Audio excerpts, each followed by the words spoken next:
एक बार दो बहनें पहाड़ से घास काटकर अपने घर की ओर लौट रही होती हैं। दोनों बहनें आपस में बातें कर रही थी। अरे दीदी, हम दोनों एक साथ साथ में रहते हैं, जहाँ भी जाते दोनों साथ साथ। अगर दोनों बहनें की किस्मत एक जैसा रहे तो कितना अच्छा होगा ना।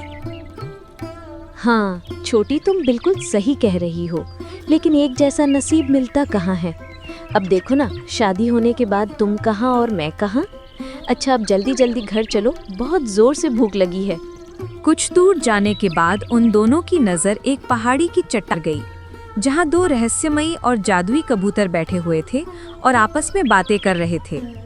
दीदी दीदी, देखो ना, कितना प्यारा कबूतर चट्टान पर बैठे हुए हैं। वो दोनों आपस में प्यार भरी बातें कर रहे हैं, है ना दीदी? कितनी मोहब्बत है उन दोनों में। वो दोनों बहनें वापस में बात कर रही थी और चलती जा रही थी कि तभी कबूतर की नजर दोनों बहन पर पड़ गई। अरे वो देखो, सामने कितनी खूबसूरत दो लड़कियां आ रही हैं। सच में ये दोनों तो वाकई में बहुत खूबसूरत हैं। जितना खूबसूरत ये दोनों बाहर से हैं, उतना ही सुंदर इनका दिल भी होगा ना। हाँ, तुम सही कह रही हो। जितनी सुंदर ये दोनों हैं, काश इनकी किस्मत और इनका नसीब भी इतना ही सुंदर होता तो कितना बेहतर होता। नसीब? क्यों, क्या हुआ इनके नसीब को? मेरे हिसाब से तो ठीक ही लग रही है। और तुम्हें कैसे पता है इसका नसीब? अरे क्या बताऊं, इनका नसीब तो बहुत बुरा है। बहुत दुख भरे पड़े हैं इन दोनों के जीवन में। बड़े विचित्र नसीब है इन दोनों का। इनके जीवन में आगे बहुत परेशानियां आने वाली हैं। मुझे तो इनके बारे में ही सोच सोच के बड़ा दुख लगा रहता है। काश मैं इनके लिए कुछ कर पाता। जब वो दोनों पक्षी आपस में बात कर रहे होते हैं, तभी वो दोनों लड़कियां उन कबूतरों के पास चलते हुए पहुंचती हैं, जिसमें से एक लड़की कबूतरों की भाषा जानती थी, जबकि दूसरी नहीं जानती थी। अरे वाह दीदी, देखो ना, करीब से और भी सुंदर दिख रहा है। मैंने तो इतने सुंदर पंछी आज तक नहीं देखे। काश इन दोनों की भाषा हम समझ सकते। पता नहीं क्या बात कर रहे हैं ये दोनों। आपको समझ में आ रही है दीदी? नहीं, मैं इसे नहीं बता सकती कि ये दोनों क्या बातें कर रहे हैं। अगर इसे बता दिया तो ये घर में सबको बोल देगी, फिर घर वाले टेंशन में हो जाएंगे। इसको मैं राज ही रखती हूँ। अरे मुझे तो बताओ, आखिर इनके नसीब में ऐसा लिखा क्या है? हमें भी तो पता चले। सुनना चाहते हो तो सुनो। इनमें से एक लड़की की किस्मत में मृत शरीर से विवाह करना लिखा है, वहीं दूसरी की किस्मत में एक शेर से विवाह करना लिखा है। ओह, अब इन बेचारियों का क्या होगा? ये तो बहुत बुरा किस्मत है इन दोनों की। जब दोनों पक्षी बातें कर रहे थे, तभी वो दोनों लड़कियां उनकी बातें गौर से सुन रही होती हैं। बहन, अंधेरा हो रहा है, चलो यहाँ से, हमें जल्दी घर पहुँचना है। पिताजी, माँ सब चिंता कर रहे होंगे। रास्ते में चलते चलते उसकी बड़ी बहन सोच में पड़ जाती है और उदास हो जाती है। क्या वो दोनों पक्षी सच कह रहे थे? क्या हमारा नसीब सच में बहुत खराब है और मृत शरीर, शेर, ये सब से विवाह करना पड़ेगा? हे भगवान, कैसा नसीब है हम दोनों की।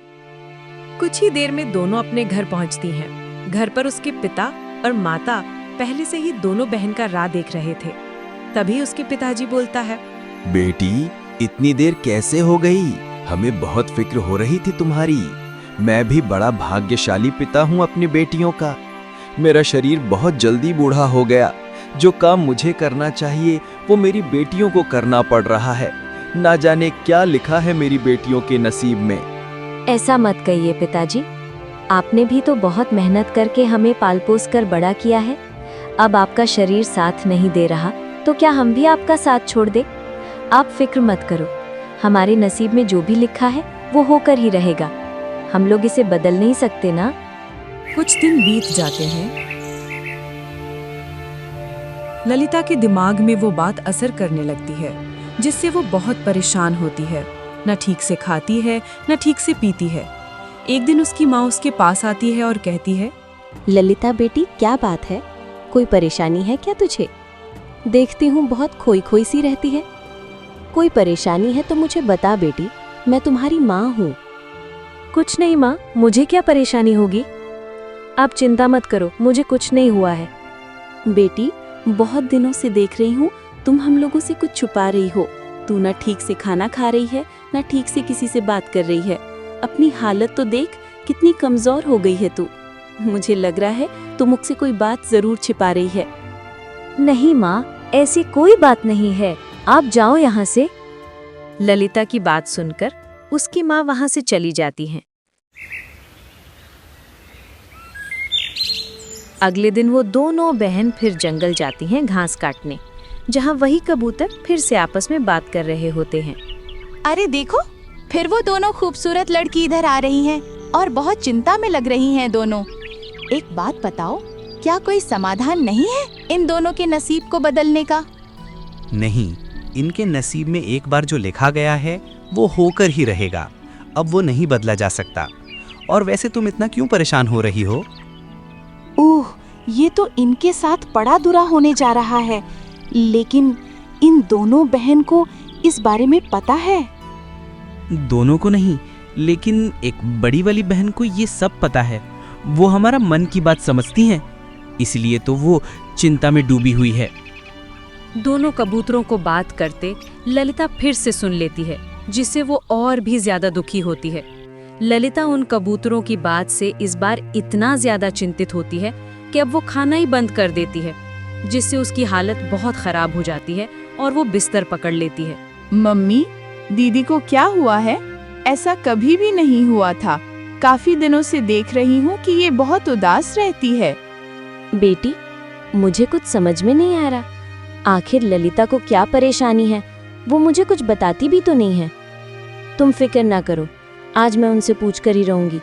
आखिर वो हमसे कौन सा राज छुपा रही हैं। चलो उनके पास।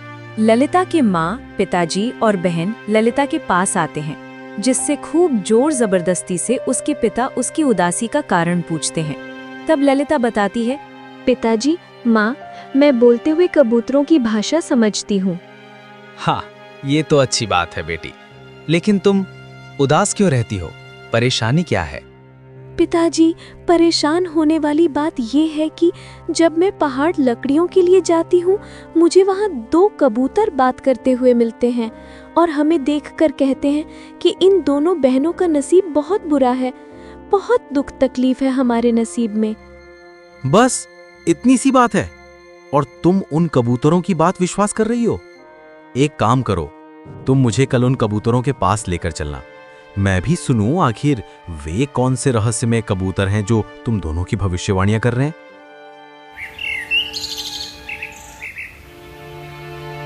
अगली सुबह चारों पहाड़ की ओर निकल जाते हैं और उन्हीं 2 कबूतरों के पास पहुंचते हैं। फिर बड़ी बहन ललिता बोलती हैं कबूतरों से, देखो, मैं तुम्हारी भाषा समझती हूँ। तुम दोनों इतने दिनों से जो हम दोनों बहनों के बारे में भविष्यवाणी कर रहे हो, मैं सब सुन चुकी हूँ। तुम दोनों सारी बातें विस्तार से समझाओ कि आखिर क्या होने वाला है हमारी जिंदगी में। अरे वाह, ये तो बहुत अच्छी बात है कि तुम दोनों हमारी भाषा समझ सकते हो। देखो, तुमने जो भी हमारे मुंह से सुना है वो सब सही सुना है। आगे क्या होगा, अच्छा बुरा, वो हमें पता नहीं, लेकिन फिलहाल हमें बुरा नसीब दिख रहा है। तुम ज्यादा चिंतित मत करो, सब अच्छे के लिए ही होगा। क्या हुआ बेटी? क्या कह रहे हैं ये कबूतर? हमें भी तो बताओ। ललिता अपने पिता को सारी बातें विस्तार से बताती है। बेटी, इन कबूतरों की बातों को भूल जा। ये तो कुछ भी कह रहे हैं। नहीं पिताजी, ये सच कह रहे हैं और जो लिखा है ऊपर वाले ने वो होकर ही रहेगा। उसे ना आप मिटा सकते हैं और ना मैं। चलो अभी घर चलो, तुम बहुत कमजोर हो गई हो। तुम्हें यहाँ ज्यादा देर नहीं रुकना चाहिए। सभी अपने घर की ओर निकल जाते हैं। ललिता के माता पिता उसे बहुत समझाते हैं, लेकिन ललिता किसी की नहीं सुनती।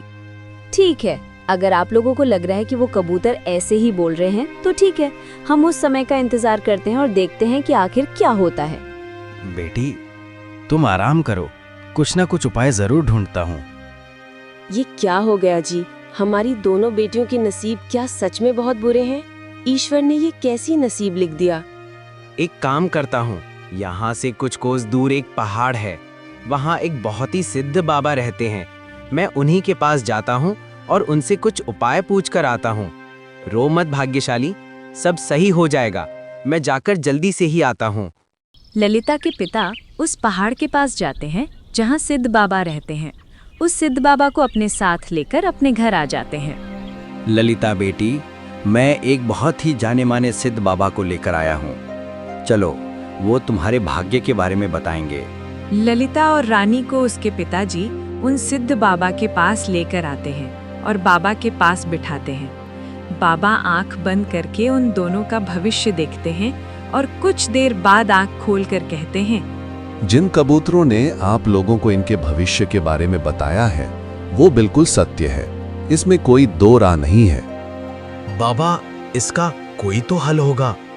नहीं, इसका कोई हल नहीं है। जो लिखा है वो होकर ही रहेगा। बाबा, तो फिर हमें इतना बता दीजिए कि ये कब और कैसे होगा। हाँ, मैं ये जरूर बता सकता हूँ। इस महीने के आखिरी तक एक शेर शाम के वक्त आपके दरवाजे पर आएगा। वो कुछ बोलेगा नहीं और कुछ देर बाद वो जाने लगेगा। तो आप एक काम करना, अपनी बड़ी बेटी से कहना वो उस शेर के पीछे चली जाए, जो उसके नसीब में होगा। और बाबा, अगर हमने ऐसा नहीं किया तो इसका क्या परिणाम होगा? मुझे एक शेर के पीछे भेज देना, ये कैसे हो सकता है बाबा? अगर तुमने ऐसा नहीं किया तो वो शेर अगली बार फिर तुम्हारे घर आएगा और उस वक्त उसका रूप बड़ा रौद्र होगा। वो तुम्हारे घर को तहस नहस कर जाएगा, तुम्हारे परिवार को मौत के घाट उतार देगा। तो तुम ऐसा बिल्कुल भी मत करना अगर तुम अपने परिवार का भला चाहते हो। ठीक है बाबा, अब आप मेरी दूसरी बेटी के बारे में भी बता दीजिए। उसका नसीब में क्या लिखा है? बेटा, आज तुम्हारी दूसरी बेटी का भविष्य बताने का मुहूर्त नहीं है। मैं किसी और दिन बताऊंगा। अभी मैं चलता हूँ।